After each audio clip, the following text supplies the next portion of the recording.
নমস্কাৰ ছাত্ৰ-ছাত্ৰীসকল মই পলাশ আৰু তোমালোক সকলোকে আমাৰ ইউটিউব চেনেললৈ আন্তৰিক স্বাগতম জনাইছোঁ। আজিৰ এইটো ভিডিঅ'ত মই তোমালোকক ক্লাছ 6 অসমীয়া কিতাপৰ বিহু আদৰণি নামৰ তোমালোকৰ যেটো পাঠ আছে পাঠটোৰ কমপ্লিট প্ৰশ্নৰ উত্তৰৰ বিষয়ে কম। গতিকে তোমালোকে যদি ক্লাছ 6ত পঢ়ি আছা তেনেহলে আজিৰ এই ভিডিঅ'টো শেষলৈকে চাই থাকিবা। আজিৰ এই ভিডিঅ'টোত তোমালোকে বিহু আদৰণিৰ কমপ্লিট প্ৰশ্নৰ উত্তৰ পাই যাবা। ওকে ছাত্ৰ-ছাত্ৰীসকল, ওকে, 1 নম্বৰ প্ৰশ্নটো মন কৰা। ছটাই বুলি কবিয়ে কাক কৈছে? উত্তৰ লিখিবা ছটাই বুলি কবিয়ে চ'ত মাহক কৈছে। ঠিক আছে। খ, কবিতাটিত জেতুকা থেৰেজুৰ লগত আৰু কি অনাৰ কথা কোৱা হৈছে? উত্তৰ লিখিবা কবিতাটিত জেতুকা থেৰেজুৰ লগত আৰু ব্ৰহ্মথুৰি অনাৰ কথা কোৱা হৈছে। ওকে, আচলতে কি জানা ছাত্ৰ-ছাত্ৰীসকল, তোমালোকৰ বিহু আদৰণি নামৰ যেটো পয়েম, যেটো কবিতাটো একচুৱেলি বিহুৰ লগতে জড়িত হয়। ঠিক আছে, বিহু মানে প্ৰকৃতিৰ যি ৰূপ ৰহস্য, ঠিক আছে, সেইবিলাকৰ লগতে জড়িত হয়। নেক্সট প্ৰশ্নটো মন কৰা। মাখিয়তী আৰু তৰাৰ পঘাৰে কি জুৰি পেলোৱাৰ কথা কৈছে? উত্তৰত লিখিবা মাখিয়তী আৰু তৰাৰ পঘাৰে খোলা জুৰি পেলোৱাৰ কথা কোৱা হৈছে নতুবা কৈছে। নেক্সট প্ৰশ্ন, বাঁহত ছাট কিহেৰে সজালে? উত্তৰ লিখিবা বাঁহত ছাট থেকেৰা, হালধি, লাও, বেঙেনা, কেৰেলা আদিৰে সজালে। তাৰমানে ছাত্ৰ-ছাত্ৰীসকল একচুৱেলি কি হয়, যেতিয়া চ'ত মাহৰ একদম শেষৰ দিনাখন, ঠিক আছে, যিদিনাখনি চ'তৰ দুমাহী হয়, সেইদিনাখনি আমি গৰু গা ধুৱাওঁ নহয় জানো? গতিকে গৰু গা ধোৱা সময়ত কেনেকুৱা এটা পৰিৱেশৰ সৃষ্টি হয় তোমালোকে নিশ্চয় জানা চাগে। কেনেকুৱা ধৰণে আমি গৰু গা ধুৱাবলৈ নৈলৈ লৈ যাওঁ নতুবা জান-জুৰিলৈ লৈ যাওঁ নহয় জানো? তেতিয়া কি হয়, সেই যিসমূহ ছাট আমি বনাই নিওঁ ঘৰত, সেই ছাটসমূহত আমি জাতিলাও, বেঙেনা, হালধি, থেকেৰা, কেৰেলা এইবিলাক আমি সালি লওঁ নহয় জানো? গতিকে এইখিনি কথা তোমালোকে এনেকুৱা ধৰণে লিখিবা। ঠিক আছে, ছাটবিলাক কিহেৰে সজোৱা যায়, তেতিয়া তোমালোকে নিজৰ ঘৰলৈ মনত পেলাবা যে ঘৰত তোমালোকে কেনেকুৱা ধৰণে ছাট সাজা। এইবিলাকে সাজা নহয় জানো, যে ইয়াত কি কি ব্যৱহাৰ কৰা তোমালোকে থেকেৰা, হালধি, লাও, বেঙেনা, কেৰেলা নহয় জানো? তাৰপৰা লাও বুলি কোৱাৰ লগে লগে জাতিলাও কথা ইয়াত বেছিকেলি কোৱা হৈছে। ঠিক আছে, চ' এই প্ৰশ্নবিলাকৰ উত্তৰ তোমালোকে এনেকুৱা ধৰণে লিখিবা। তোমালোকে মনত পেলাবা যে ঘৰলৈ যে আমি কি কৰোঁ বহাগ বিহুত, আমি যিদিনাখনি চ'তৰ দুমাহী দিনাখনি আমি যেতিয়া গৰুক গা ধুৱাবলৈ লৈ যাওঁ, আমি কি কি বস্তু লৈ যাওঁ। ঠিক আছে, সেইবিলাক তেনেকুৱা ধৰণে মনত পেলাবা তোমালোকে। কাহানি প্ৰশ্নৰ উত্তৰ পাহৰি নোযোৱা। অ'কে, নেক্সট প্ৰশ্ন, বায়ে খোপালৈ বুলি কি ফুল আনিলে? উত্তৰ লিখিবা বায়ে খোপালৈ বুলি ৰচঙা কপৌ ফুল আনিলে। এতিয়া বহাগ বিহুত একচুৱেলি কপৌ ফুলেৰে নাচনীয়ে খোপাত গুজি পিনে হেৰি কৰে নহয় জানো? গতিকে সেইবিলাকো কথা তোমালোকে জাষ্ট ইমেজিন কৰা। ঠিক আছে, বাৰু টান নহয় প্ৰশ্নবিলাক। ঠিক আছে, বহাগ বিহু বুলি কোৱাৰ লগে লগে কপৌ ফুলৰ কথাই আহে নহয় জানো? তোমালোকে শুনিছা এইবিলাক কথা, আৰু বিভিন্ন ধৰণৰ বিহু নামতো এইবিলাক গোৱা হয়। অ'কে, নেক্সট কুৱেশ্যন, কবিয়ে ছটাইক কি বুলি কাবৌ কৰিছে? উত্তৰ লিখিবা কবিয়ে ছটাইক ৰঙালীক লৈ আহিবলৈ বুলি কাবৌ কৰিছে। তাৰমানে ইয়াত কি কোৱা গৈছে চোৱা, চ'ত মাহৰ পিছত বহাগ আহে নহয় জানো?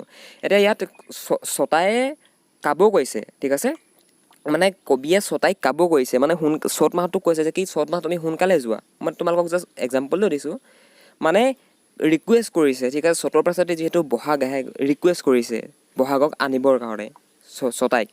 ঠিক আছে, মানে কবিয়ে ছটাইক বহাগক আনিবৰ কাৰণে ৰিকুৱেষ্ট কৰিছে। অ'কে, বুজি পাইছা? যদি বুজি পাইছা ভিডিঅ'টো এটা লাইক কৰি দিবলৈ নাপাহৰিবা। ছাত্ৰ-ছাত্ৰীসকল, 2 নম্বৰ প্ৰশ্নটো মন কৰা। বাক্য ৰচনা কৰা।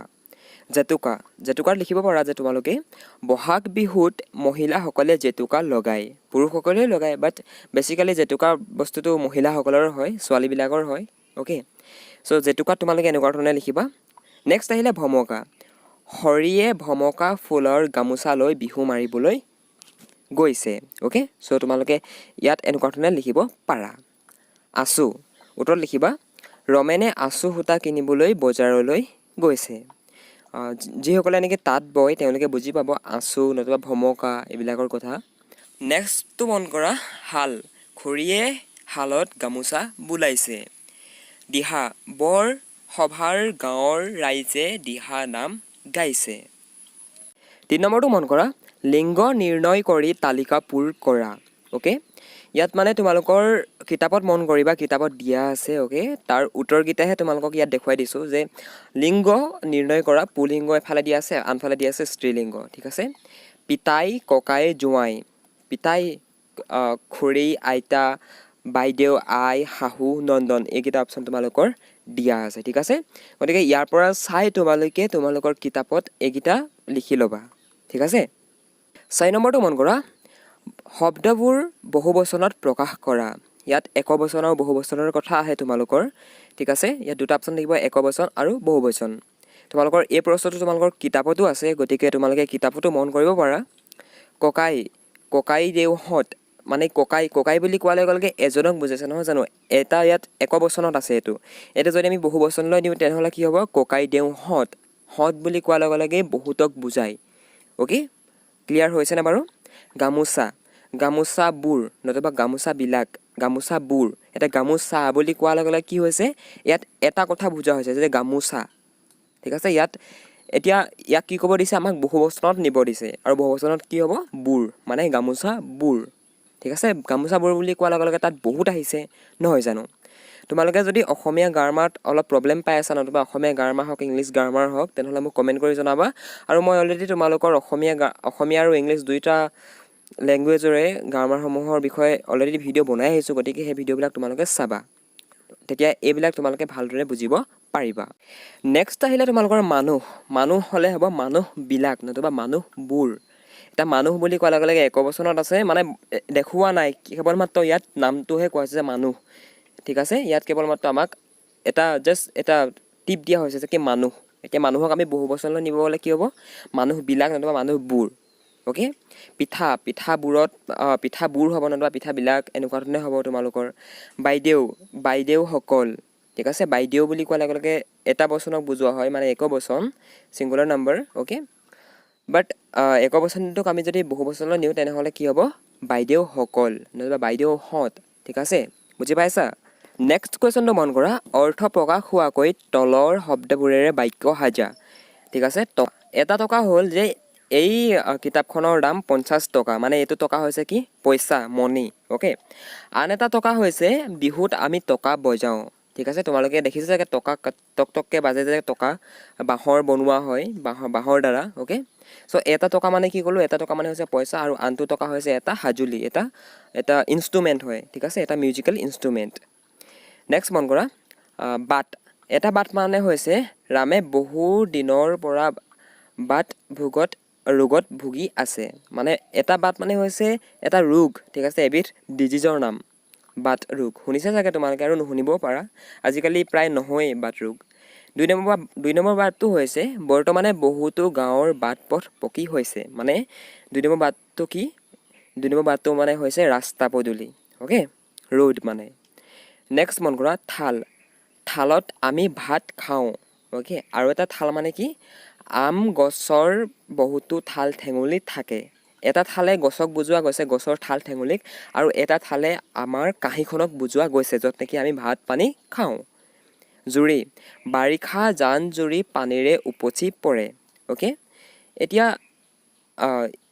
এইটো কি বাৰু জুৰি চোৱা বাৰিষা জান জুৰি পানীৰে উপচি পৰে এইটো জুৰি হৈছে এটা জুৰি হয় ঠিক আছে জুৰি দেখিছে চাগে য'ত নেকি পানী থাকে বৰ ধুনীয়া হয় যে ধুনীয়া ঠাইবিলাকলৈ যদি যোৱা তোমালোকে যদি পাছিঘাট যোৱা অৰুণাচল প্ৰদেশ যোৱা তেনেহ'লে তাত তোমালোকে বহুতো জুৰি দেখিবলৈ পাবা অ'কে আন এটা জুৰি হৈছে যে ভূপেন হাজৰিকাই গোটেই জীৱন জুৰি সংগীত সাধনাত ব্যস্ত আছিল মানে সম্পূৰ্ণ মানে সমগ্ৰ এটা জুৰি মানে কি এটা জুৰি মানে হৈছে আমি যি ধৰণে প্ৰকৃতিত যিবিলাক জুৰি দেখোঁ য'ত নেকি পানী থাকে আনটো জুৰি মানে হৈছে সমগ্ৰ জীৱন জুৰি বুজি পাইছা অ'কে যদি বুজি পাইছা ভিডিঅ'টো এটা লাইক কৰি দিবলৈ নাপাহৰিবা ছাত্ৰ ছাত্ৰীসকল একেবাৰে শেষৰ প্ৰশ্নটো মন কৰা যে ৰচনাৰ আৰ্হিত বিহুৰ বিষয়ে 10টা বাক্য লিখা অ'কে তোমালোকৰ এই প্ৰশ্নটো পৰীক্ষাত অহাৰ সম্ভাৱনাও আছে গতিকে ভিডিঅ'টো মনোযোগ সহকাৰে এইডোখৰ চোৱা অ'কে চ' ৰচনা ধৰ্মীত লিখিব কৈছে মানে ৰচনা যেনেকৈ আমি লিখোঁ ৰচনাৰ আৰ্হিত অ'কে 10টা বাক্য লিখিব কৈছে ইয়াত এনেকুৱা ধৰণে লিখিব পাৰা এইটো প্ৰশ্নৰ উত্তৰত যে বিহু অসমৰ জাতীয় উৎসৱ বিহু 3টা যেনে ৰঙালী বিহু বা বহাগ বিহু কঙালী বিহু বা কাতি বিহু আৰু ভোগালী বিহু বা মাঘ বিহু ওকে বিহু তিনিটাৰ কথা তোমালোকে জানাই আৰু প্ৰথম দখতে তোমালোকে এইখিনি কথা এনেকুৱা ধৰণে লিখিব পাৰা বিহু কেইটাৰ কথা মানে বিহু কেইটাৰ ইন্ট্ৰডাকশ্যনটো ঠিক আছে মানে কোনটো বিহুৰ নাম কি কোনটো কি বুলি কোৱা হয় চোৱা ইয়াত কি লিখা আছে যে ৰঙালী বিহুক বহাগ বিহু বুলি কোৱা হয় নহয় জানো ওকে নেক্সট মন কৰা চ'ত আৰু বহাগৰ দুমাহীৰ দিনা ৰঙালী বিহু মানে বহাগ বিহু পালন কৰা হয় বিহুৰ প্ৰথম দিনা পুৱাতে গৰু ম'হক মাহ হালধি সানি পুখুৰী বিল বা নৈত নি গা ধুওৱা হয় তাৰ পাছত বাঁহৰ শালত গাঁঠি নিয়া লাও বেঙেনা কেৰেলা থেকেৰা আদি গৰুক খুৱায় তাৰ পাছদিনা মানুহে গা ধুই গোসাঁই আৰু জ্যেষ্ঠজনক সেৱা জনায় তাৰ পিছত জলপান খাই ডেকা গাভৰুসকলে নতুন গামোচা চোলা পিন্ধি ঢোল টকা পেঁপা লৈ ঘৰে ঘৰে 7 দিন ধৰি হুঁচৰি গায় মানে আমাৰ অসমীয়া সমাজত জানাই তোমালোকে 7 বিহুৰ কথা উল্লেখ আছে নহয় জানো গতিকে সেইটো কাৰণে জেনেৰেলি মানে হুঁচৰি 7 দিনে গোৱা হয় ঠিক আছে 7টা বিহু 7 দিন মানে 1 উইক এক সপ্তাহ ওকে নেক্সট মন কৰা আহিন কাতিৰ দুমাহীৰ দিনা কঙালী বিহু পালন কৰা হয় এতিয়া কঙালী বিহু আহিব এতিয়া মানে কাতি বিহু আহিব ঠিক আছে এতিয়া তোমাৰ খেতি বাতি কৰি পিনে যেতিয়া নেকি মানুহৰ ঘৰত খাবলৈ নাইকিয়া হ'ব মানে ভঁৰালত যেতিয়া শস্য উদং হ'ব তেতিয়া কঙালী বিহু মানে কাতি বিহু পালন কৰা হ'ব ওকে বুজি পাইছা ওকে এই বিহুত ধাননি পথাৰত ঘৰত তুলসী ভেটিত সন্ধ্যা চাকি জ্বলাই নাম কীৰ্তন কৰা হয় পুহ মাঘৰ দুমাহীৰ দিনা ভোগালী বিহু পালন কৰা হয় এই বিহুৰ আগদিনা উৰুকাৰ দিনা পিঠা পনা বনাই ৰাইজে ভোজ খায় আৰু পথাৰ নামঘৰ বা ঘৰে ঘৰে বাঁহ কাঠেৰে মেজি পাছে মানে মেজি বনায় আৰু বিহুৰ দিনা পুৱাই গা ধুই সেই মেজি জ্বলোৱা হয় এনেদৰে অসমীয়া বাপতিসাহোন বিহু উদযাপন কৰা হয় আই থিংক তোমালোকে বুজি পালা বৰ বেছি টানো নহয় মানে জেনেৰেলি আমি যেনেকৈ দেখি থাকোঁ ঠিক আছে আমি যেনেকৈ আমি বিহুটো পাওঁ ঠিক আছে আমি যেনেকৈ বিহু পাতোঁ যেনেকৈ বিহু উদযাপন কৰোঁ তেনেকুৱা সেইখিনি কথাকে আমি ইয়াত লিখিব লাগিব ওকে চ' বেছি বনাই মেলিও লিখোঁ বুলি ক'লেও পাৰা তোমালোকে কি কৰা বিহুত মানে বহাগ বিহুত কি কৰা তোমালোকে কাতি বিহুত কি কৰা মাঘ বিহুত কি কৰা সেইখিনি কথা তোমালোকে নিজৰববীয়াকৈ আৰু বনাই মেলি লিখোঁ বুলি ক'লেও পাৰা ওকে তাত কোনো ইছ্যু নাই ইয়াত যেনেকুৱা ধৰণে আছে তেনেকুৱা ধৰণেও তোমালোকে লিখিব পাৰা আৰু তোমালোকে নিজৰববীয়াকৈ অলপ নিৰ্মাণ কৰি পিনে নিজৰববীয়াকৈ অলপ বনাই পিনে লিখোঁ বুলি ক'লেও লিখিব পাৰা ওকে চ' মই ভাবোঁ তোমালোকে ভিডিঅ'টো ভাল পালা যদি ভাল পালা চেনেলটো ছাবস্ক্ৰাইব কৰিবলৈ নাপাহৰিবা মানে মোৰ চেনেলত তোমালোকে প্ৰথম শ্ৰেণীৰ পৰা হায়াৰ ছেকেণ্ডেৰী ছেকেণ্ড ইয়েৰলৈকে গোটেইকেইটা ক্লাছৰ নোটছ পাই যাবা ঠিক আছে তোমালোকে এতিয়া ক্লাছ 6ত আছা চেনেলটো ছাবস্ক্ৰাইব কৰি ৰাখিবা ক্লাছ 6 পাছ কৰি তোমালোকে যেতিয়া ক্লাছ 7 পাবাগৈ তেতিয়াও তোমালোকে মোৰ ইউটিউব চেনেলত তোমালোকৰ ক্লাছসমূহ পাবা আৰু মই মোৰ চেনেলত তোমালোকৰ science social science every subject class 6 7 8 মানে প্ৰত্যেকটো ক্লাছৰে প্ৰত্যেকটো ছাবজেক্ট মই আপলোড কৰি থাকোঁ গতিকে চেনেলটো ছাবস্ক্ৰাইব কৰি বেল আইকনটো প্ৰেছ কৰি ল'বা যাতে মই যেতিয়া নতুন ভিডিঅ' ইউটিউবত আপলোড কৰোঁ তোমালোকে অধিক সোনকালে পাই যোৱা আৰু তোমালোকে এই প্ৰশ্নৰ উত্তৰখিনি মানে ক্লাছ 6 অসমীয়া কিতাপৰ যিমান প্ৰশ্ন উত্তৰ আছে সকলো প্ৰশ্ন উত্তৰ যদি এটা PDF ফৰ্মেট ডাউনলোড কৰিবলৈ বিচৰা তেনেহ'লে লিংক ভিডিঅ'টোৰ তলৰ ডেছক্ৰিপশ্যনত দিয়া আছে সেই লিংকত ক্লিক কৰি তোমালোকে ক্লাছ 6 অসমীয়া কিতাপৰ যিমান প্ৰশ্ন আছে সকলো প্ৰশ্নৰ উত্তৰ ডাউনলোড কৰিবলৈ সক্ষম হ'বা চ' থেংকছ ফৰ ৱাচিং দিছ ভিডিঅ'